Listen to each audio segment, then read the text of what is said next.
Hi guys.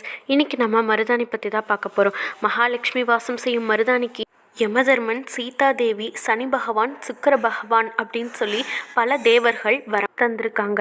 மருதாணி மருதஹாசினி அப்படிங்கிற ஒரு பெண். வனத்தில் வசிக்கும், அழகாக உடம்பு முழுவதும் சிகப்பாக இருக்கும் ஒரு பெண்.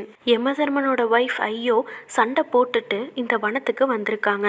அப்போ மருதஹாசினி அவங்களோட குடில்ல தங்க வச்சு பார்த்துக்கிட்டாங்க. இதை தெரிஞ்சு யமதர்மன் தன்னுடைய யம தூதர்களை இந்த வனத்துக்கு அனுப்பிச்சு ஐயோவை கூட்டிட்டு வர சொல்லியிருக்காங்க.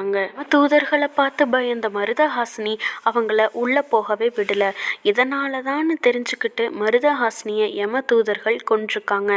எல்லா உண்மையும் யமதர்மனுக்கு தெரிஞ்சதுனால மறு உயிர் தர முடியாது. அதனால மருதாணி அப்படிங்கிற ஒரு மரமா இவங்களை மாத்திருக்காங்க. யமதர்மன் என்ன வரம் வேணும் அப்படின்னு கேட்டப்போ, என்னை அரைத்து கையில் வைப்பவர்களுக்கு சாகாவரம் வேண்டும் அப்படின்னு சொல்லி கேட்டிருக்காங்க.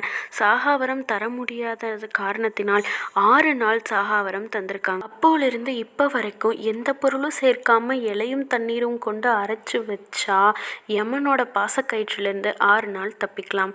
மருதாணியை நெகத்துல தொப்பி மாதிரி வைக்கும்போது நெகம் சார்ந்த நோய்கள் வராது. அதே மருதாணியை எண்ணெயில் காய்ச்சி தலையில் வைக்கும்போது தலைமுடி நீளமாகவும் கருப்பாகவும் வளரும். மருதாணிக்கு மிருத சஞ்சீவினி மந்திரம் அப்படிங்கிற ஒரு வரமை கொடுத்துருக்காங்க. அந்த வரம் இருந்தா வீரர்கள் போருக்கு போயிட்டு வந்ததுக்கு அப்புறமா அந்த ஒரு மந்திரத்தை சொன்னா இருக்க காயங்கள் எல்லாமே ஆறிடும்.